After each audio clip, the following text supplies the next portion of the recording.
My name is Cassandra Wilson, everyone calls me Cassie. At 34, my life flipped upside down last Tuesday when I checked my lottery ticket and saw I'd won $47 million. My hands shook as I stared at the matching 6 numbers, but once the shock faded, a plan took shape. I'd tell no one. My family's history with money had left me wary, and I needed to protect this windfall, and myself. If you're reading this, drop a comment with where you're from.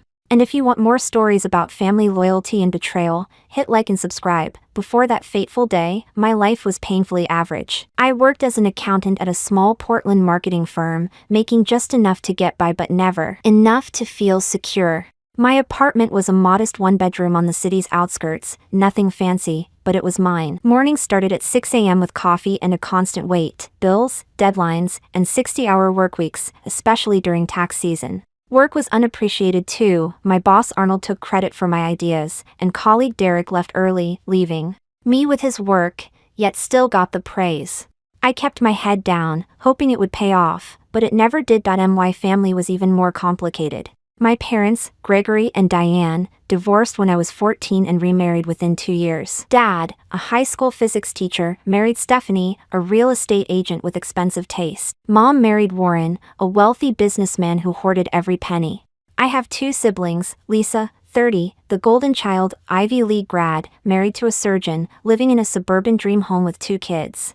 And Jason, 36, charming, smart, but lost, bouncing between jobs and relationships, and turning borrowing money from family into a pattern of desperate calls, empty promises, then silence. Extended family wasn't better. Aunt Martha, Mom's sister, was the only genuine one. She taught elementary school, lived paycheck to paycheck in a book and plant-filled apartment, drove a noisy old Honda, and never complained. But Aunt Heather, Dad's sister, married rich and flaunted it, criticizing my career, apartment, and single status at every holiday. Her son Ryan inherited her entitlement, not her money, and had a gambling problem the family ignored. My history with lending to them left me bitter.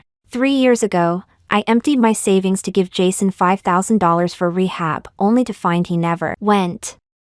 5 years ago, I put $2,000 on my credit card for Lisa's wedding. She still hasn't paid me back. When Dad needed roof repairs after a storm, I sent what I could, then saw photos of him and Stephanie in Cancun the next month. Only my best friend Charlotte knew the full story. We met in college, her friendship was constant, and she was my voice of reason when I grew bitter. Buying lottery tickets was my small indulgence, $10 every Friday at Gus's corner store. My family teased me, Mom called it a tax on bad math. Jason joked I should give him the money directly, Dad lectured me about probability. But those tickets were hope, a tiny shot at freedom. I dreamed of traveling, going back to school, for something I loved, and not panicking over car repairs. But at 34, I was still paying student loans, had credit card debt, and drove a 10-year-old Corolla that sputtered in the rain.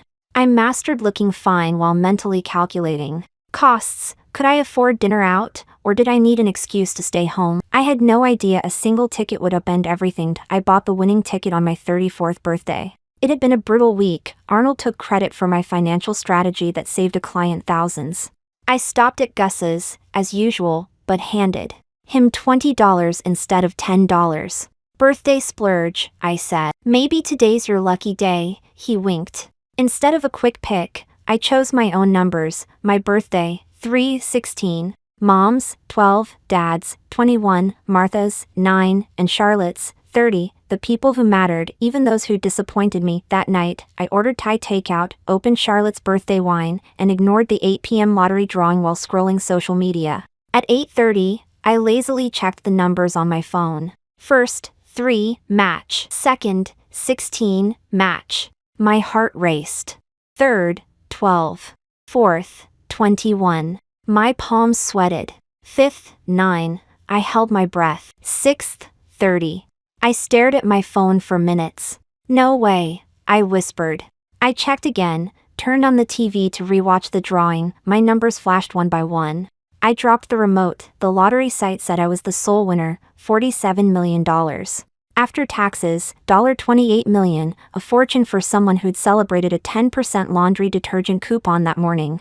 I didn't sleep that night. I researched lottery winners and found horror stories, families torn apart by greed, friends begging for money, winners bankrupt in 5 years. One article called the lottery the quickest way to lose everything you care about. By sunrise, I decided I'd claim the money, but tell no one, not even Charlotte. I needed time to plan before everyone else told me what to do. I called in sick to work, first time in 3 years, and met Philip Montgomery, a financial/estate attorney. His downtown office felt foreign. I sat in my ordinary clothes, clutching the ticket like a secret. I need to claim this without anyone finding out, I told him, sliding the ticket across his desk. His eyes widened, then he nodded professionally. Over 2 hours, Philip explained my options. In our state, winners can claim through trusts to stay anonymous. He walked me through a blind trust, taxes, and assembling a financial team. The biggest mistake winners make is telling too many people too soon, he said. Once it's out,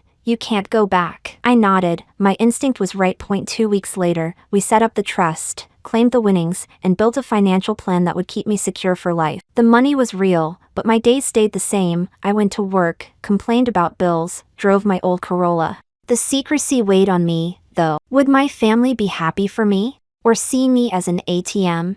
Then an idea hit. What if I tested them?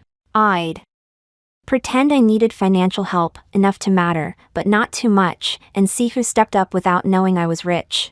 Only then would I decide who deserved to be in my new life. I met Philip again to confirm my finances were secure, diverse investments, charitable trusts, a small normal account. You could quit tomorrow, he said. Tempting, but I stayed. Abrupt change would raise questions. That night, I told Charlotte part of the plan. I'm gonna say I lost my job and need $5,000 for rent and medical bills. I want to see who helps. Charlotte frowned. That's manipulative. Why not have an honest talk? Because my family doesn't do honest talks, I said. I'm tired of being the only one who gives. She sighed. You're set on this, aren't you?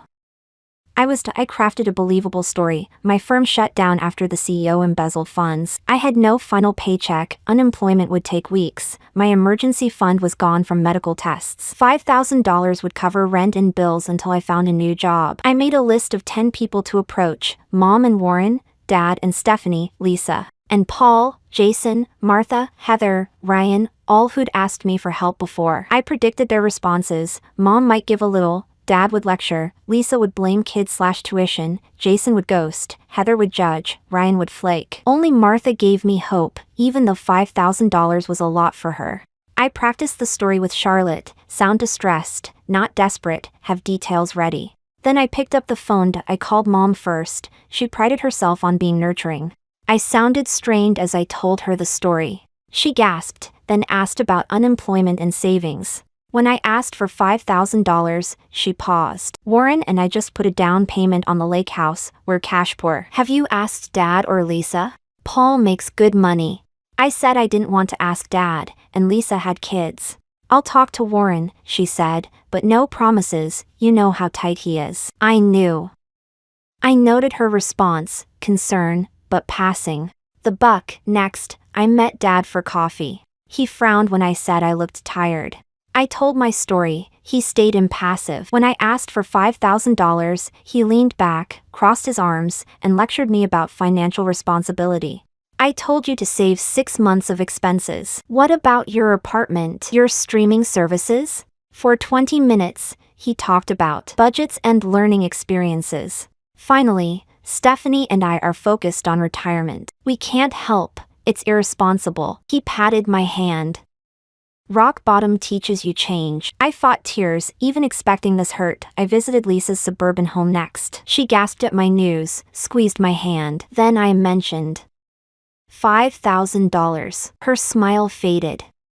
We just bought a new Audi, tuition's due, we're redoing the master bath. Paul handles finances, he's strict. She offered a small amount or a guest room, full of storage. I thanked her, but knew she'd ghost. Later, she texted, Paul says no, sorry. I texted Jason the story. He replied, that sucks, really tight right now. I'll call later. He never did. My follow-ups went unanswered. Calls went to voicemail. The same brother who'd borrowed thousands from me. Stephanie was blunt. Warren and I can't help. Maybe downsize or get a roommate. And don't mention you helped with the cabin, that's family property you used too. I'd been invited once in 5 years. Warren said it plain, you're not my daughter. My money's for your mom. You should have picked a better career. Ryan acted sympathetic. I'll help, let's meet for lunch. Then he texted an hour before, something came up, reschedule. He never did. Heather judged immediately. I told you that company was unstable. You should have taken the bank job. Others overcome troubles without begging. Later, Lisa said Heather was gossiping about my irresponsibility.